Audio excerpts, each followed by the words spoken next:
New Year, everyone.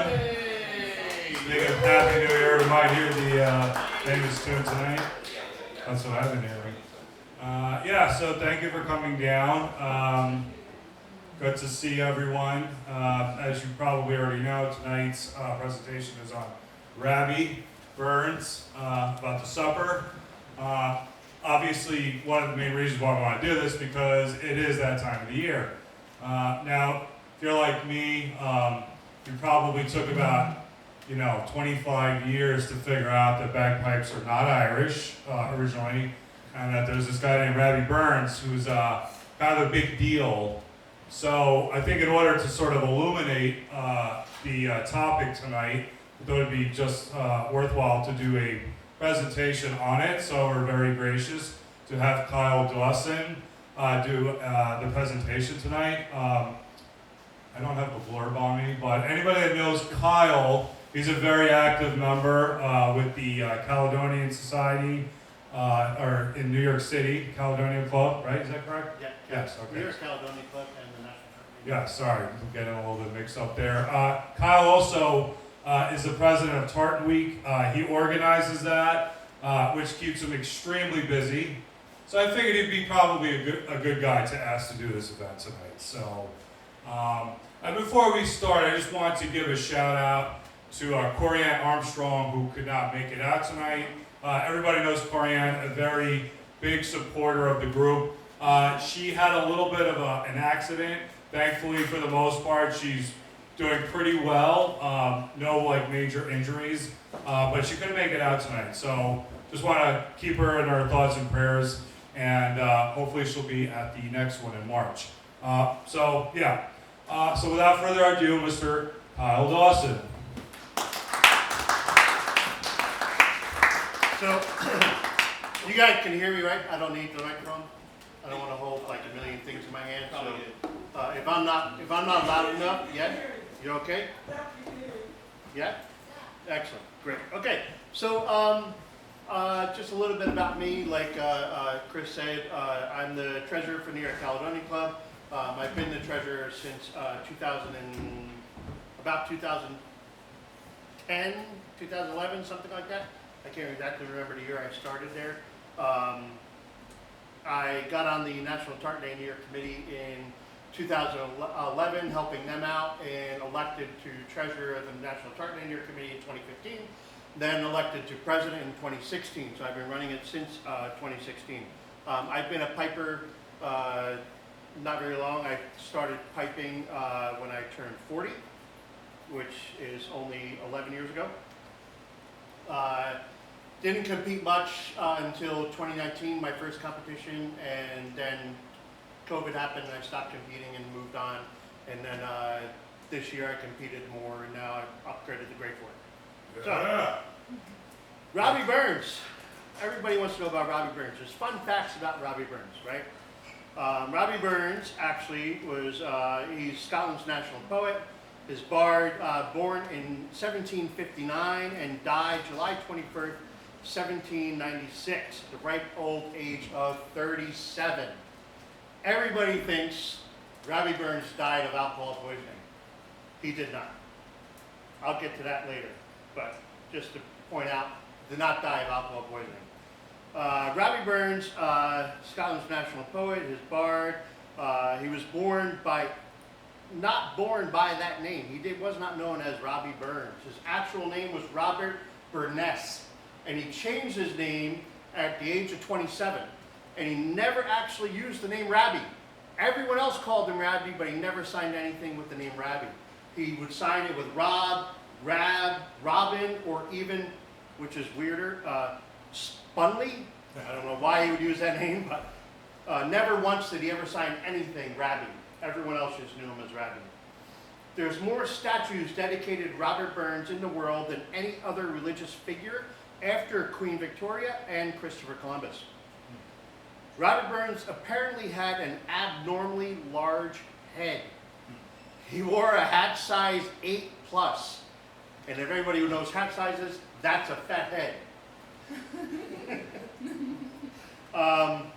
Despite the success, Robbie's net worth at his death was £1. The man had no money. His value, his life work today is immeasurable. In 2010, a book of his poetry traveled 5.7 million miles into space, making it 217 orbits around the Earth. Robert Burns' work was inspired by the likes of Martin Luther King, Winston Churchill, Abraham Lincoln, Bob Dylan, and Michael Jackson, also inspired by Robbie Burns. STV viewers, STV, to go Scottish TV, they voted Robbie Burns the greatest Scot in 2009, leaving behind William Wallace, Robert the Bruce, and Sir Alexander Fleming. Notice somewhat of a ladies' man, Burns fathered 12 children with 4 different women. His last born, Maxwell, was born the same day of his funeral, the 25th of July, 1796. Despite leading a busy life and accomplished so much as a poet, Robert Burns died at the tender age of 37 of rheumatic fever.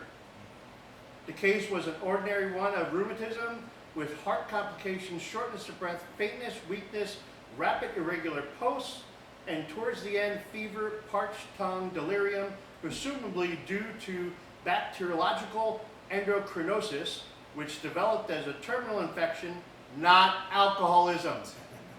Alcohol didn't kill him. It's a myth.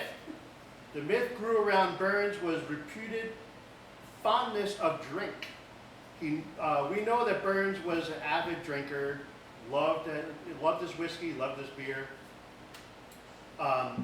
In the wake of his death in 1796, biographers began to exaggerate Burns' alcoholism and his drinking.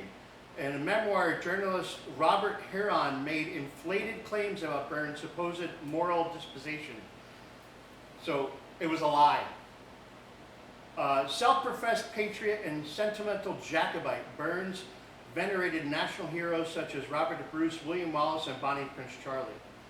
We can also see a central part played by Burns in the invention of Scottish national identity and the Romantic period and beyond. From the Romanticism of the Highlands, which he toured in 1787, through the making of national symbols out of whiskey and haggis. So that's just a little bit about Robbie Burns. Now, about Burns' supper. The first supper was held in memoriam at Burns Cottage in Ayrshire, where Burns' friends, on the 25th of July, 1801, the 5th anniversary of his death. The first Burns Club was founded in 1801, and merchants who were born in Ayrshire, some of whom had known Burns, they held the first Burns supper, what they thought was his birthday, 29th of January 1802, but in 1803 they discovered the Ayrshire parish records and noted his birthday was actually 25th of January 1759. Since then, suppers have been held on January 25th, or thereabouts. To start a Burns supper, everyone gathers, the host says a few words, everyone sits down for the Selkirk grace. Your Selkirk grace is your typical Scottish grace. It goes like this. Some had some meat and can I eat. Some had eat that want it, but had meat and we can eat. Say, let the Lord be thanking. Scots Gaelic. I can't speak it, whatever, it's good. For the meal, started with serving of the haggis. Haggis is piped in. Your typical tune that you pipe in the haggis to is man, for all that. The host performs a famous Burnside haggis poem addressed to the haggis, and everyone toasts the haggis, and the main meal is served following dessert. So a man's for man, for all that. I'm not great in public doing things, so we'll see if I can pull it off.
song played over and over again as the piper walks around the whole room parading the haggis. He leads the haggis, the chef behind him. You have a person carrying a whiskey, people carrying swords to protect the whiskey, your Scottish flag, all parading all over the room for your haggis. All right, this is going to be a little bit more rough. This is an address to a haggis. I got the English version, it's not the Scots version, so it's going to sound a little bit better. But it's a long poem, and it's all about address to a haggis. And this is the first poem actually read at a burn supper, and it's done with the haggis in front of you, carving up the haggis, tasting the haggis, and giving it out. I don't do all the theatrics, because I don't do this poem. Okay, let's try this. Good luck to you and your honest, plump face, great chieftain of the sausage race. Above them all you take your place, stomach, tripe, and intestines. Well are you worthy of a grace. As long as my arm, a grunin trencher, where you fill your buttocks like a distant hill, your pin would help to mend the mill in time of need, while there your pores and dews distill like amber bead. His knife see rustic labor white, to cut you up with ready sleight, trenching your gushing entrails bright, like any ditch, or then, oh what a gracious sight, warm, streaming, rich. Then spoon for spoon and stretch and strive, the devil take the midmost on they dive, till all their well-swollen bellies by and by are bent like drums. Then old head and table must like to burst, the grace hums. Is there that over his French ragout, I don't know what that is, or oil that would seeken a so if fricassee would make her vomit with perfect disgust, looks down with sneering scornful view on such a dinner. Poor devils see him over his trash, his feeble as a withered rash, his thin legs and good whip lash, his fist and nut, through bloody flood and field of to dash, oh how unfit, but hark the rustic haggis fed, the trembling earth resounds his tread, clap in his ample fist a blade he'll make it whistle, and legs and arms and heads will cut off like the heads of a thistle. You powers who make mankind your core and dish them out like bill of fare, old Scotland wants no watery stuff that splashes in small wooden dishes, but if you wish her grateful prayer, give her a haggis. That ending line, give her a haggis, when it's read properly, and the whole address to the haggis is read properly. I tried to get someone to come and do it, but they weren't available. The whole crowd in your burn supper will say, give her a haggis. They're talking about Scotland. Give Scotland a haggis. So that's your first poem read. After the meal, after your first Burns recital performed, the Burns night food, the immortal memory is spoken, where the immortal memory talks about Robbie Burns' life, his accomplishments, what he does, what he did, how he helped the Scottish culture, anything you really want to talk about. It's just his immortal memory. It's like getting up and talking about your best friend that you've known your entire life, to tell everybody how amazing their life was, how they touched your life, that sort of stuff. Then we do a second Burns recital performed is a toast to the lassies. A man gets up, gives a toast to all the lassies in the room. Ladies, praising the ladies of the room, praising everyone there. Now, mind you, until recently, ladies were not allowed at these events. These were just male-dominated events completely. No ladies allowed, not even your dates. If you had back in years ago, if you had a date that would come with you to Burns, they were in a different room. They were not in your room with you. Now, like January 28th, near Caledonia Club, we have a Burns supper. You'll see lots of ladies. Followed by the toast of the lassies, followed by is a lassie's response now. Your lassie's response is a lady gets up and responds. to the gentleman's toast to the ladies. Usually a much more cheeky, cruel kind of toast. It's fun. Yeah, it's good. Let's see, where am I? At the end of the night. So before the end of the night, there's lots of other poems that can be done. You can read anything you want. You can talk. If you want to recite a Burns poem, just recite your Burns poem. It's all part of a Burns supper. At the end of the night, the host gives us thanks. Thanks everyone for coming. Thank you for attending our Burns supper. Thank you for celebrating Robbie Burns. And then they go into Auld Lang Syne. Auld Lang Syne, most of you must know, I'm sure, is probably the most played song in the world on one special night, New Year's Eve. There's a lot of people who don't know, Auld Lang Syne was not written exactly by Robbie Burns. Auld Lang Syne was another tune that was taken apart and stripped down, and Robbie changed different words over time to make the tune or poem as what it is. And there's a lot of different music started with it, and then he changed the music again in 1787 to the music that you know today. And what does it mean? Right? Auld Lang Syne, what does it mean? It's for old time's sake. Auld Lang Syne is for old time's sake. Another lyric in the poem, should old acquaintance, old being A-U-L-D, not O-L-D, but should old acquaintance be forgotten, never brought to mind? What does that mean? Does anybody know? Could you repeat the line one more time? For old acquaintance be forgot and never brought to mind. I'm assuming it's referring to the departed. Close, but no.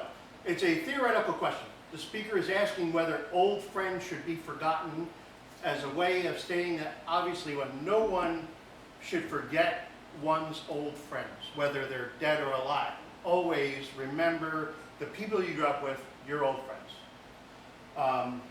And then there's another line that people get a little confused on is, we'll take a cup of kindness yet. Anybody? That means, let's go have a drink. That's all it is. Take a cup of kindness. Let's go have a drink. Have a drink together. So we're going to play Auld Lang Syne for everybody. So we'll put that up.